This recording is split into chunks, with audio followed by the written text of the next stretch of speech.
Баршаңызға ассалаумағалейкум. Сіздермен бірге Әйгерім, каналыма қош келдіңіздер. Бүгін сіздермен өте дәмді, ерекше пирог дайындайтын боламыз.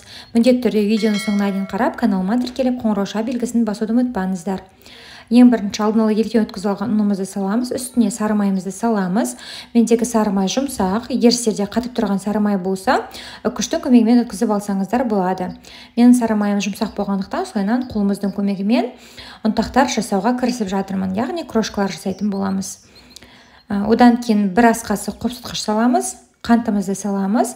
Енді осы құрақ қоспамыздың барлығын қасығымыздың көмегімен жақсылап тұрып араластырып аламыз.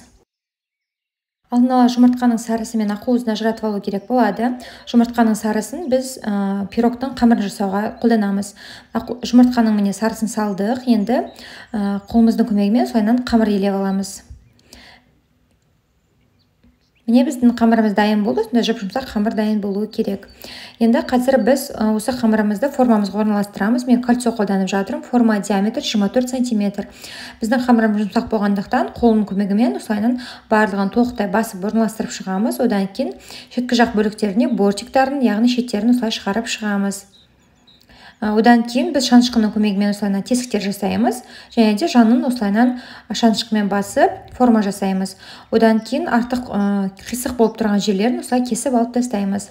Сол кезде бізде барлығы біркелкі әдемі түзу болып шығады. Енді біз шет жаққа алып қоямыз, салмасын жасауға кірісеміз. Ол үшін сүзбе немесе сүзбелі ірімшік қолдансаңыздар болады. Үстіне жұмыртқа қосамыз, және де қант қосамыз.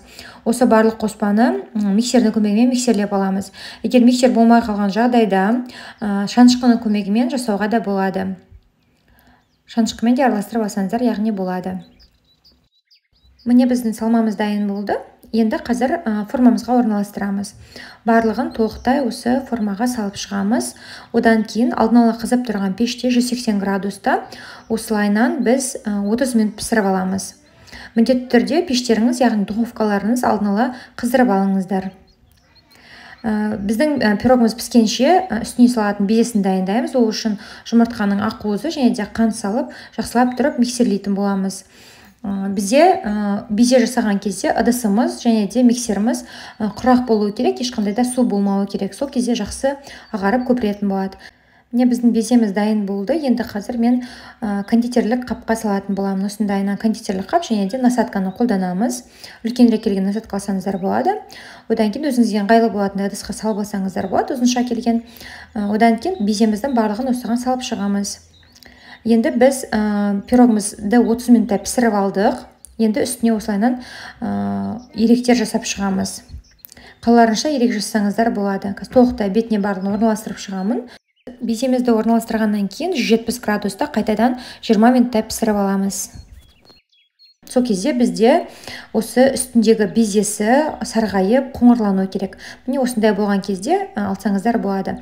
Міндетті түрде пирогты формасынан алмас бұрын жақсылап тұрып салқындатып алыңыздар. Егер сіздерге видео ұнап жатса, каналыма тіркеліп қоңырауша белгісін басуды ұмытпаңыздар. Міндетті түрде осы пирогты жасап көрдіңіздер. Өте дәмді әрі ерекше болып шығатын пирог. Келесі кездескенше, ассалаумағалейкум.